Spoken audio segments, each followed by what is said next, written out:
when I was trying to work out what I wanted to make work about, I decided the most knowledgeable place to start from for me would be my own experience. I've got settler colonial heritage, but also being from Fiji. Then I really just started to look inward. I still remember the first time I looked in the mirror and realised that I didn't look like everyone else in my neighbourhood. And that must have just stayed with me, because then I started to make artworks. I started with my own body as my first material. Can you tell us a little bit about where this work came from for you? Like, what inspired it? Well, actually it comes from a memory of seeing a bilibili in the Fiji Museum in Suva, in Thurston Gardens. And that same bilibili is still there today. And it was made for a film, and then after they'd floated it down the river, they put it in the museum. But I remember distinctly walking into that room. I was just overwhelmed by the fact that it had like a little kitchen and it looked quite comfortable.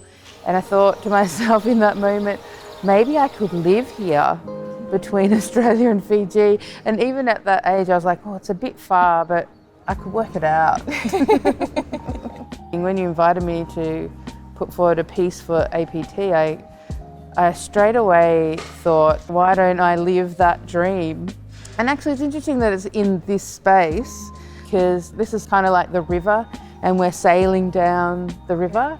You know, there's something about that too as a person. It's almost a self-portrait in a way of like a person just floating through the world, and how you have to kind of accept how things are going and work out how your direction in relation to that. And so in a way, even though this isn't my body, it isn't a video, it's also a bit of a self-portrait. Yeah.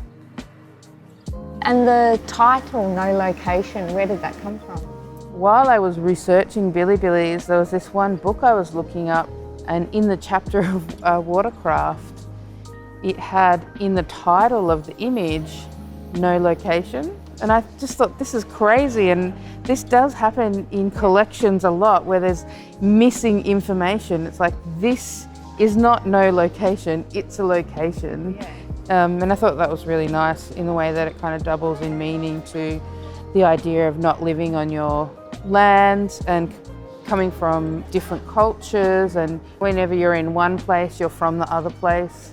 And so there's this nice way that, for me, that no location also is a bit like a self-portrait. It kind of describes what it's like to be, I guess, living in the diaspora.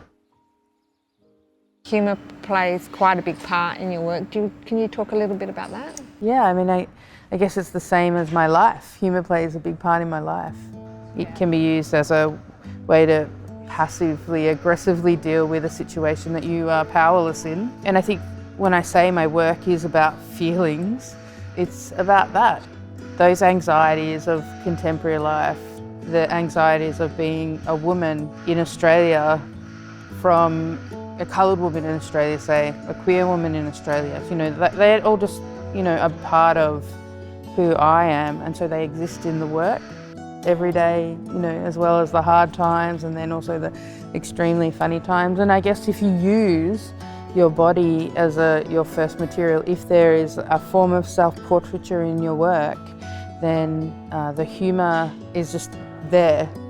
When I was a younger artist, I think I was under this preconception that, you know, if it was serious and if it really meant something, it wouldn't be funny. And that's not true.